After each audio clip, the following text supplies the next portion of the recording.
Hello student, आज हम बात करते हैं एक समान वृत्तीय गति की, यानी कि यूनिफॉर्म सर्कुलर मोशन की बात करते हैं। इससे पहले हम गति पढ़ चुके हैं, उसके टाइप्स भी हमने पढ़ा है और उसके अंदर जो भी हमारे सब टॉपिक थे वो हम पढ़ चुके हैं। आज हम बात करते हैं एक समान वृत्तीय गति। एक समान वृत्तीय गति जैसे कि नाम से पता है, एक समान वृत्तीय गति यानी कोई वस्तु या कोई चीज़ अगर एक वृत्तीय पथ पर गति करती है तो उसको एक समान गति कहेंगे। लेकिन अब इससे पहले हम समझते हैं कि एक समान वृत्तीय गति होती क्या है।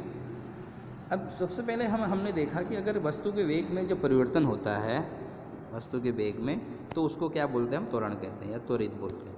क्योंकि त्वरण बराबर हमारा क्या होता है, वेग परिवर्तन v - u/t। ये पढ़ चुके हैं, वेग परिवर्तन की दर को हम त्वरण कहते हैं।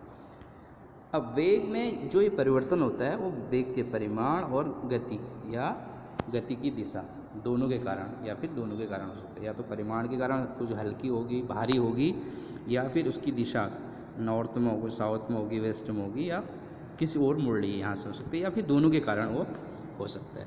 अब इसके लिए हम एक एग्जाम्पल देखते हैं कि ये किस प्रकार का हमारा। इसके लिए हमने 4 प्रकार के हमारे क्या हैं यहाँ पर पथ हैं। एक तो आयताकार पथ है, एक षटकोणीय पद है, एक अष्टकोणीय पद है और एक वृत्तीय पद है।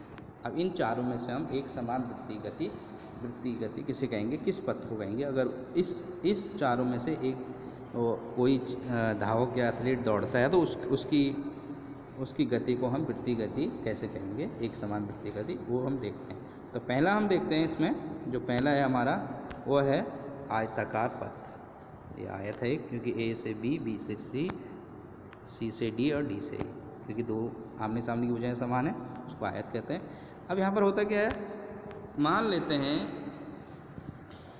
कोई भी एथलीट या धावक इस आयताकार पथ पर क्या कर रहा है, दौड़ रहा है, इस आयताकार पथ पर दौड़ रहा है।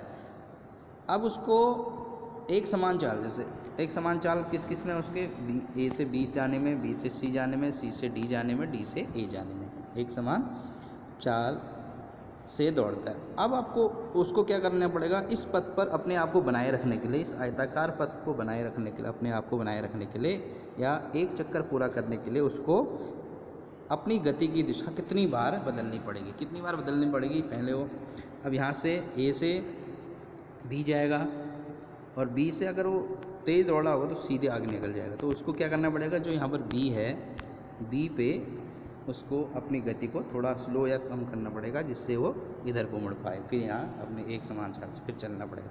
फिर सी से वैसे ही होगा, फिर डी से, फिर ए से। तो उसको कितना, एक चक्कर पूरा करने के लिए अपनी गति की दिशा कितनी बार बदलनी पड़ेगी, 4 बार। 1 2 3 4 बार बदलनी पड़ेगी। वैसे ही अगर हम इसकी बात करें षटकोणी में, तो इसमें कितने कोने हैं, 6। ए से बी, बी से सी, सी से डी, डी से ई से एफ और एफ से ए। तो इसको अपनी गति मुड़ने के लिए उसको क्या करना पड़ेगा, एक पूरी चक्कर पूरा करने के लिए, एक चक्कर पूरा करने के लिए उसको 6 बार अपनी दिशा को क्या करना पड़ेगा, बदलना पड़ेगा। वैसे ही अष्टकोणी पे देखें तो 8 बार बदलना पड़ेगा। तो यहाँ पर क्या कर रहे हो, अपनी जो गति है इस पथ पर बनाए रखने के लिए हर बार किसी बार 4 बार बदल रहा है, किसी बार 6 बार बदल रहा है, किसी बार 8 बार बदल रहा है। अगर हम इसको क्या करें, इस पथ को जो अष्टकोणीय पद है उसको और भी उसको भुजाएं अगर बढ़ा दें, मतलब 8 से 10 20 25 कर दें, तो क्या हो जाएगा, एक बिंदुवत रूप ऐसे ही उसका पद क्या हो जाएगा, एक बिंदुवत यानी कि वृत्तीय पद जैसा हो जाएगा, लगभग वृत्त के समान हो जाएगा।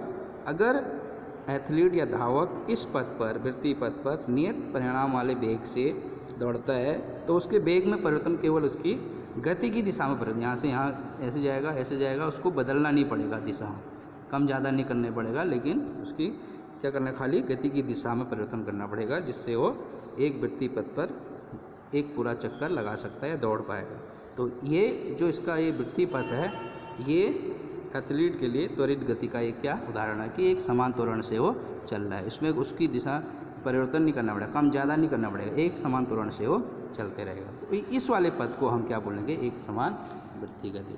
अब अगर एक समान वृत्तीय गति कहेंगे, एक बार अगर हम क्रियाकलाप की बात करें तो हम अपने घर में भी ये क्रियाकलाप कर सकते हैं कि अगर हमने एक डोरी पे एक छोटा सा पत्थर बांधा, एक डोरी पे पत्थर बांधा और उसको गोलाई में एक समान वेग से उसको घुमाया तो हम क्या पाते हैं कि वो उसका जो ये क्या होगा, नियत परिणाम वाले वेग से वृत्ति पथ पर गति करता है। इसको भी हम क्या करेंगे, एक समान वृत्ति गति कहेंगे। अगर इसको पत्थर को छोड़ देंगे तो देखते हैं वो किस दिशा में जाएगा, उसी दिशा में जाएगा जहाँ पर उस क्षण उस दिशा में गति करेगा जिस दिशा में उस क्षण वो गति कर रहा हो। जैसे हमने घुमाते घुमाते यहाँ पहुँचे तो इसी दिशा में आगे को बढ़ जाएगा। अगर घुमाते घुमाते यहाँ पहुँचे तो ये इसी दिशा में गति करेगा, घुमाते घुमाते यहाँ पहुँचे तो इसी दिशा में गति करेगा। तो ये इसकी जो क्रियाकलाप भी हम कर सकते हैं कि एक समान वृत्ति गति है या नहीं है। तो अगर हम सीधे बात करें एक समान वृत्ति गति की डेफिनेशन की, तो डेफिनेशन क्या होगी, यदि कोई वस्तु वृत्ति पथ पर, अब उसका पथ कैसा होना चाहिए, वृत्ति होना चाहिए, गोल होना चाहिए, वृत्त के समान होना चाहिए, पर एक समान चाल से चलती है तो उसकी गति को एक समान वृत्ति गति कहते हैं। अब वृत्त होता है हमारा, तो वृत्त का क्या होगा, मानना ये वृत्त है, तो ये वृत्त है तो इसकी मान लेते हैं इसकी जो त्रिज्या है वो कितनी है, आर त्रिज्या वाले, और इसकी जो परिधि है यहाँ से यहाँ तक की दूरी को परिधि बोलते हैं, कितनी होती है 2πr, एक चक्कर पूरा लगा। तो एक चक्कर लगाने में मान लेते हैं कोई धावक t समय लेता है, तो उसका वेग कितना होता है, v होता है। तो v कैसे निकालेंगे हम, तो v निकालेंगे, v बराबर होगा हमारा क्या, v बराबर यानी कि दूरी बट्टे समय होता है, वेग विस्थापन होता है। विस्थापन क्या होगा भी उसका, मान लेते हैं ये वृत्त है, विस्थापन यहाँ से शॉर्टेस्ट डिस्टेंस बोलते हैं, ये कितना है उसकी परिधि 2πr बट्टे समय, तो विस्थापन बट्टे समय यानी कि v बराबर क्या होगा 2πr/t, जहाँ v क्या है, वेग है, 2π कांस्टेंट हमारा, पाई की वैल्यू हम रख सकते हैं 22/7, 22/7 या 3.14 ये रख सकते हैं, और t जितना दिया हुआ, r जितनी हमारी त्रिज्या होगी, इससे हम क्या निकाल सकते हैं, उसका वेग निकाल सकते हैं।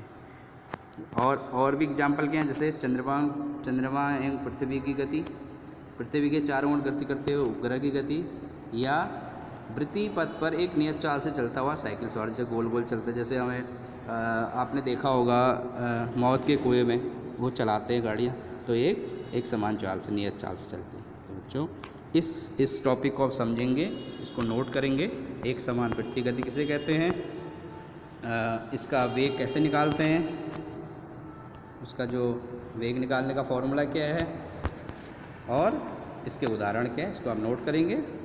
और नेक्स्ट जो हमारा जो इसके जो एक्सरसाइज है उसको आप कंप्लीट करेंगे, नहीं आएगा मैं वीडियो में डिस्कस करूँगा, और उसके बाद हम नेक्स्ट चैप्टर के बारे में बात करेंगे इससे।